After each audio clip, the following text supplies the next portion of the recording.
Hallo liebe Freunde der Arte Lounge, heute sind wir zu Besuch bei dem Mandolinisten Avi Avital. Ich kenne das eher so aus der Berliner U-Bahn, die russischen Einflüsse, aber Avi Avital hat es wirklich zur Perfektion gebracht mit dem Instrument und ich bin mal gespannt, was er uns so zu erzählen hat. Über sein Leben, aber auch über die Mandoline.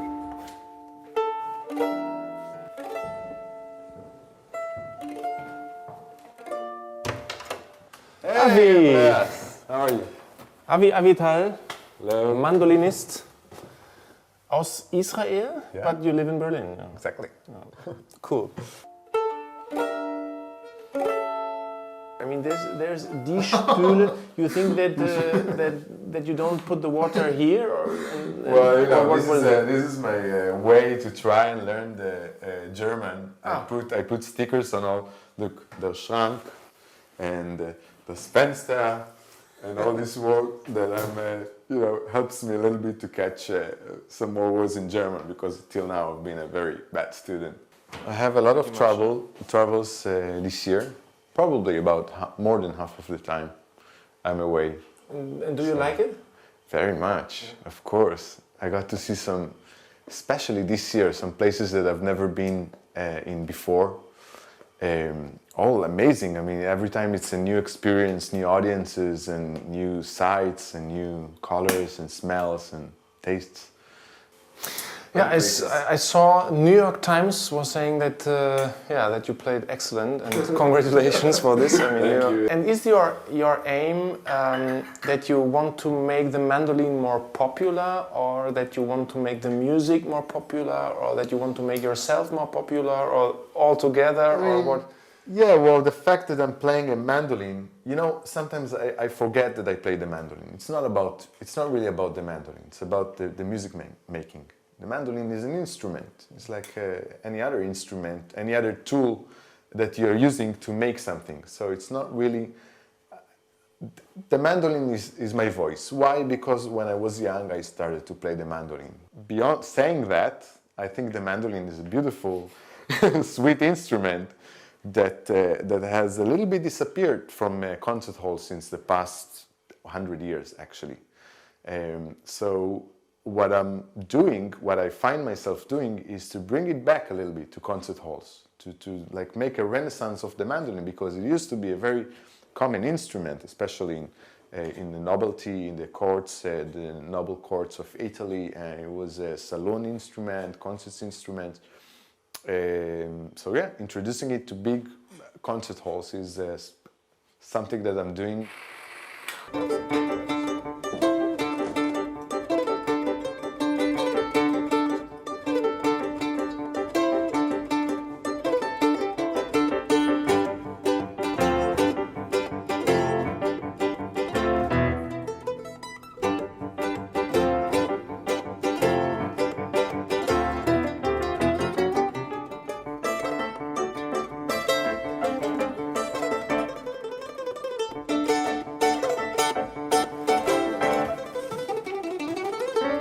I see here in your room lots of different instruments. Can you tell us a little bit about these instruments? But this is a copy made after a Stradivarius mandolin. It was used especially in North Italy. This is like a North Italian mandolin. Vivaldi, the concerti he wrote for mandolin, he had in mind this kind of instruments, a little bit different from the modern mandolin that we know. Looks like a key holder, no? A little bit. Yeah. It's very tiny. Yeah. Or a little ukulele or something. Yeah. Then we go on in your museum. Yes, so this one is a Napolitan mandolin. It has 8 double strings. One has just broken. Okay. And this is also a copy of an instrument made in the 700s in Napoli. All copies, yeah? All copies, yeah. I mean, good copies. But you know Because that, I tell you why, because unlike the violins, the mandolin has such structure that after 50 years they start to break, because it's made of many small pieces And usually people that used to own these kind of mandolins didn't know the real value of these these pieces. So not many old mandolins survived. So yeah. You recorded Bach concertos and then you play with this instrument? No, I play with a modern mandolin because the instrument, the arrangements that I made for the concerti that I recorded are for pieces originally written for harpsichord, for violin. So in order to transfer them to the mandolin, I needed a mandolin that has like more volume and more colors and more range of sounds to be able to carry these huge concertis with the mandolin. Now this is the big, this is the serious stuff. Yeah, this looks like more news. Yeah, it's very much used, yeah.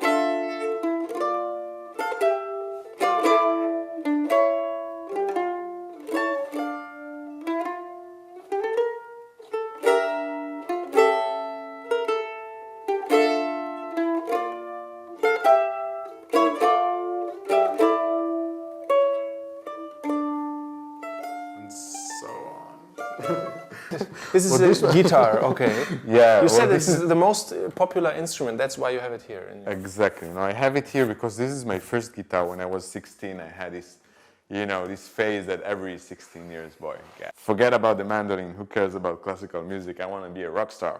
So this is the mandolin, the first guitar I bought. I, saved money, penny by penny, and bought this guitar. What is this instrument? I mean, this is called a bouzouki. This is a Greek instrument, and so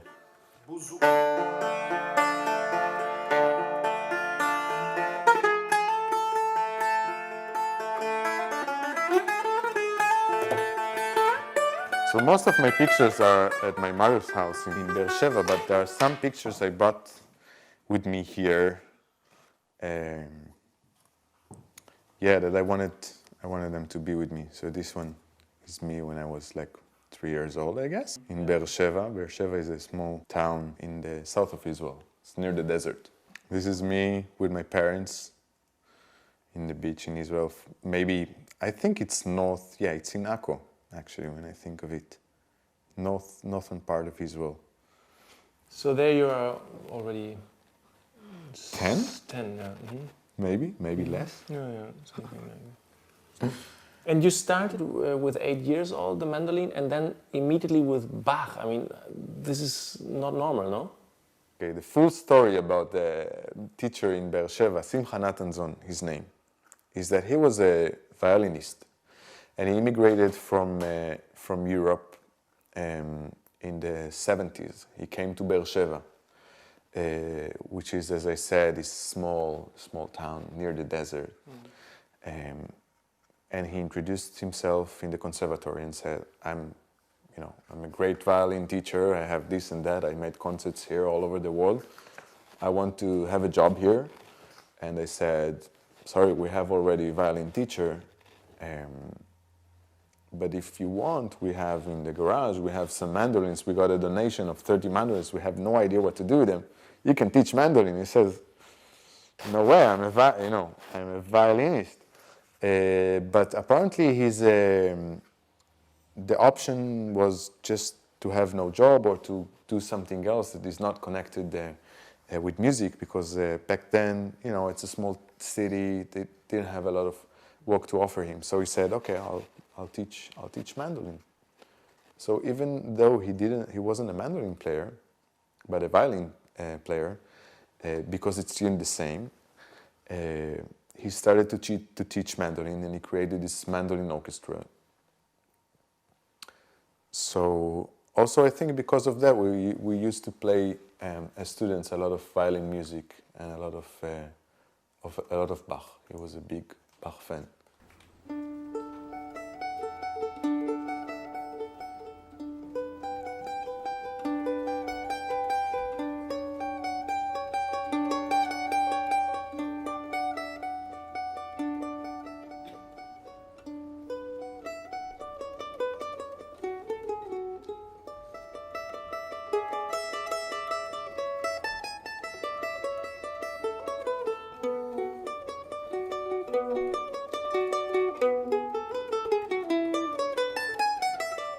this last one is a photo with a Japanese composer, Yasuo Kuwahara.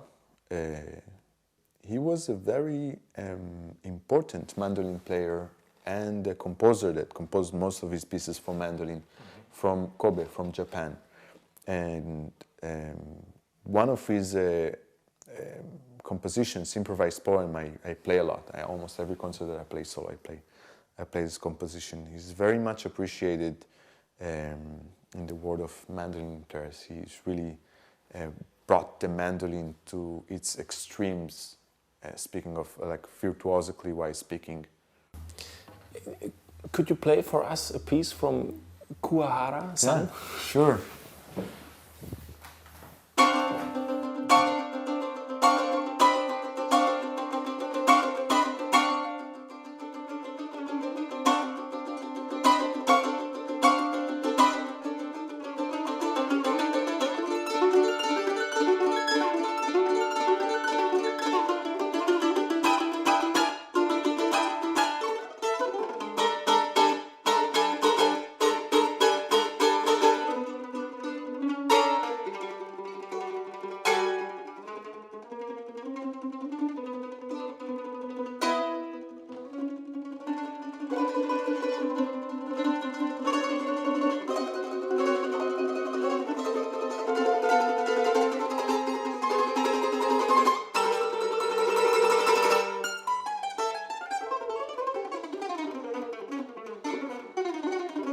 But tell me again, what was the initial part of coming to Berlin? I mean, from Italy to Berlin. Why? Something very special is happening these years in Berlin. Something is changing. Something is becoming. Something is in the process, and I just felt I want to be part of it. But if you are in Berlin, you prefer to go to the Berlin Philharmonics or to Peaches or what? That's exactly why I like Berlin so much, because I go to all of these concerts and performances from Berlin Philharmonic, of course. That's what I love in Berlin. You have this combination of mainstream, top quality orchestras and some really wild, creative, original things. So Avi, what are the next upcoming projects for you? I just finished recording last month a project I'm very much looking forward to see realize, which is a new album. It's all Bach concerti, and it's now all the recordings are now at the Tonmeister. I'm waiting every day now to get the edited material. Very much looking forward for that, because it was a dream to record these pieces. And otherwise, I'm traveling soon to New York to perform in Lincoln Center and then in Carnegie Hall with Simon Rattle. And then I have another concert in Berlin in the Philharmonie. So I have, it's pretty much the places that I like the most for music in this world. So I'm very much excited. Avi Avital from the world, from Berlin. Thank you, Andreas. Thank you.